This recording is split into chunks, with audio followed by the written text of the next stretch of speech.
I got into art because I wanted to see my culture around me. So I grew up in the UK, but spent a lot of my formative years in Ethiopia with a lot of culture and family around. It really made me seek out things that reminded me of home, reminded me of myself. I just fell in love with the scene, fell in love with going to studios and buying things here and there. So I'd come home and feel that I brought a piece of Ethiopia back with me. I left 1974. Unfortunately, there was a revolution in Ethiopia, and I was lucky enough that I went to the US. I did not return, for 18 years. So after 96, I started visiting studios, and I didn't know much about what I was seeing, to be honest with you, other than, things that I found quite intriguing. So I started collecting, and I started buying, and I started helping artists. The way she composes these works, you look at it and you feel it. She's done a remarkable job, and she's on her way for bigger, better things. I really wanted to know a lot more about what I was collecting, who these artists were, why there was this incredible scene in Ethiopia that was totally invisible. That led me to try to find out more. There wasn't much to find out. However, I did find Mesai's old gallery in LA. It had closed by the time I found him, but there was a wealth of information still on the website, and it led me to really be curious about who this person was, and I went to look for him. It was just a meeting of minds, I guess. He became a mentor, and our relationship really grew from that. Started working together within months of knowing each other. She was very successful at persuading me and me persuading other artists I know to work with us. So that's how our journey started. I started to learn more about the art history that exists in Ethiopia. It's a history that's completely erased out of the canon, and really that made me upset. Artists are struggling and not really acknowledged for their work properly. This was the real wrong that I felt existed, and Mesai felt the same. It quickly snowballed to, right, we have an opportunity here, and what are we going to do about it? You have the talent, you have the ambition, and if you don't harness that, and if you don't cultivate that, and if you don't find the right ecosystem for all this, it's going to be very difficult.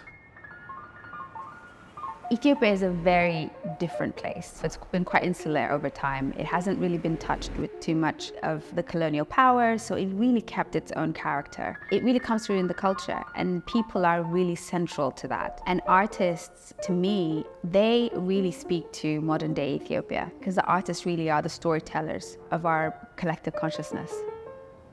So when we first started collecting, locally there weren't any galleries that were participating in the international discourse.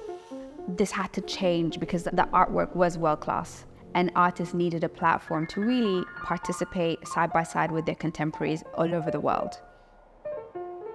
The very first show we ever put on, we actually curated a show with an artist called Wasene Khosros. And since that first show, with Mesai and I put everything we had into it, and we worked relentlessly to make AFA work. And that was when we decided, right, we need to open our own space to curate our own program. Both of us felt strongly that it had to be Addis. And it was important to be on the ground because we really understood the context of the artist, all of the barriers that they have to overcome in order to produce. Everything from language barriers, electricity, paintbrushes, like everything that you can think of is missing in some form or another. It was really difficult.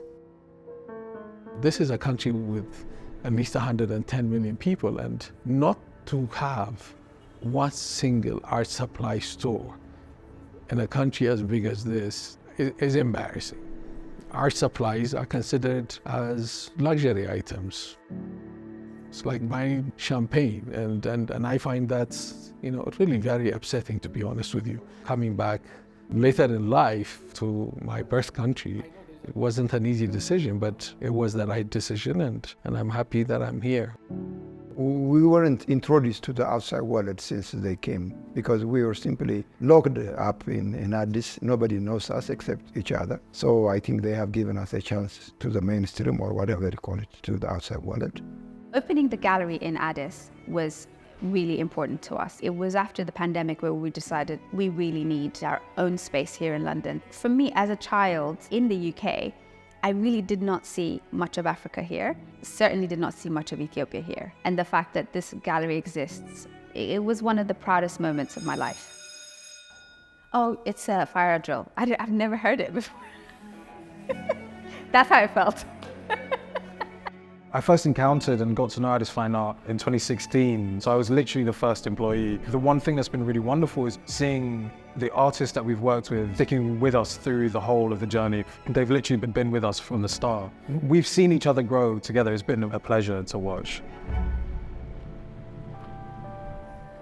One of the things that happened this year that was absolutely incredible for us is the inclusion of Mary Coco Berhanu in the Venice Biennial. Walking into that room with those incredible paintings, it was really a moment because everything that we imagined we could do felt possible in that moment. You know, this gallery is a purpose-driven project. The possibilities of where this can go, it really kind of solidified that moment for us.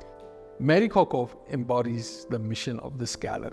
We've been working with her since 2016. It's been an amazing journey, and see her growth and how far she's come. We're very, very happy about that. We started broadening our horizons and looking at countries with cultural links to Ethiopia and encompassing that into our program. So it's a very exciting time. Just started working with a Sudanese artist, Amal Bashir, and we're going to use this moment to really explore other countries and other art historical and cultural links that we may have with countries around Ethiopia.